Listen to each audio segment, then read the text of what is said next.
I am the rabbi's son. Yes, I am the rabbi's son. And growing up as a rabbi's son, I had a good childhood. I enjoyed my parents; they were really nice people. But sometimes my dad, because he was we going somewhere. But because my dad was the rabbi, sometimes he wouldn't always give me the best advice because he was the rabbi. For example, he used to say, he's like, kids, if you ever see a stranger walking down the street and he offers you candy, make sure the candy is kosher. And I'm like, what? I was 5, but I'm like, that does not sound right. I'm not gonna lie. But I am Jewish. A lot of people, when they meet me for the first time, they ask me, are you Jewish? Do you know any Christians that look like me? Like if you were in church right now and the pastor got up and he looked like me, he'd be like, let's get out of here. God trust this guy.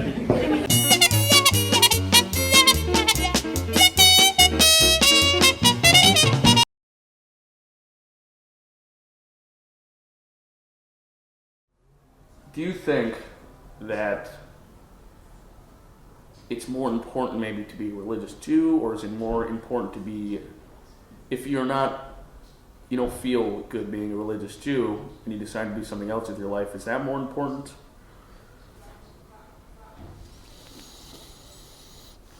That's a very multi-layered question. Sure. Being a religious Jew, you got to define that. Are we supposed to be religious Jews, or are we just supposed to be Jewish Jews? Right? Is religion really part of the package for Judaism?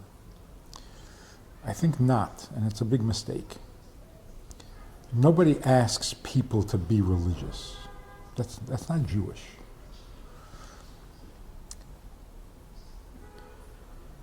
Does it make you a happier person?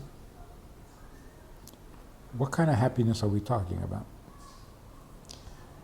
And thirdly, what enabled you to walk away in such a short time, painlessly, after being religious your entire life? Right. Which was what, 20 years? Yeah, I'm 22 right now, but yeah. Right. Yeah. So after all those years, you could just walk away? How come that's possible? It's a really good question. So there's the good news and there's the bad news. The bad news is, if you could walk away like that, obviously it didn't do anything for you, which is sad. On the other hand, the fact that you could walk away means that you were somehow given the message, this is what you ought to be doing for all the right reasons. If you don't have all the right reasons, you walk away.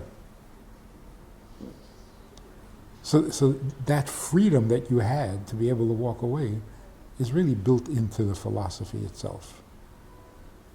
And that's not true of every community.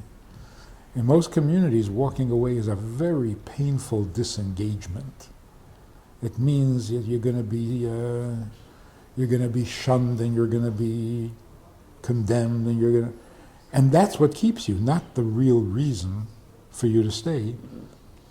Whereas in your experience, you had that freedom because you were told, maybe not effectively, that you serve God because you're supposed to serve God, not because the community demands it. So although there is community pressure, like any community, you got to conform. I mean, if you live in the community of comedians, you got to play the game. Sure. You got to fit in. But nobody's forcing you. There's no. Mm-hmm. So, what should be the message, and what would keep people inspired? And what was missing that left you uninspired? Here's the important thing. It's not whether you're religious or not. It's not a self-help program. It's not be the most religious you can be and then you get an award. It's not that at all. The main thing is, and that's why we started talking about being vulnerable, The main thing is, do you feel compelled to do what is needed of you rather than what it is you need? Because that's the option in life. You can either be needy or you can be needed. Now each of them brings its own kind of a happiness. If you can get what you need as a needy person, and we're all needy, but if we can get what we need, it makes us happy. I'm doing what I want, I got what I need, I'm a happy person. There's another kind of happiness that comes from being needed. I know where I belong, I know why I'm necessary, that I'm necessary, and what I'm necessary for. To be needed, different kind of a happiness. So if that gets confused, we fail as an educational system. So when they're telling you, you want to be happy, you got to do this. You want to be happy, you have to be this. That's the wrong message. It's completely famished. If you want to serve God and do what He needs, there's a happiness there, because human beings need to be needed. So we have two needs, and each one produces a different kind of happiness. And I don't think I necessarily disagree with you, but can you get that from not being Jewish, from doing other things in life? Of course you can. You don't have to be Jewish to have a purpose in life and to serve others or to serve a cause. But this is why people are always looking for a cause. Like, what bigger thing can I join so that I'm part of something bigger than myself and I'm necessary and I'm accomplishing something? And here's the interesting thing.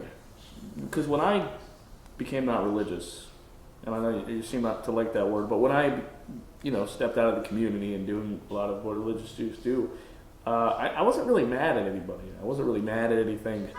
I think I had a very different experience than what a lot of other people do, because I still hang around here. I still have some friends.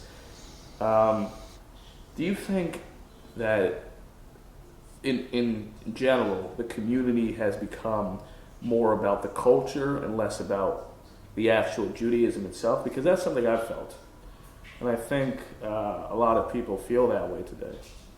It's a good point. But what is the difference between the culture and the religion? I think the culture is kind of just an outer shell. It focuses on the wrong things. Such as, we'll go every Thursday night, we'll sit in from rain. We won't really talk about much, but it's good to be around our buddies, It feels good to sit around and not really do much. I can relate to that. Yeah. I mean, obviously, that there's nothing wrong with that per se, but that I think the community has started to focus on that a lot more than, this whole thing with Gej, this whole thing with marrying into Gej. What is that? That's a good question. I guess it's marrying into prestige, or making sure that your family lineage was connected to certain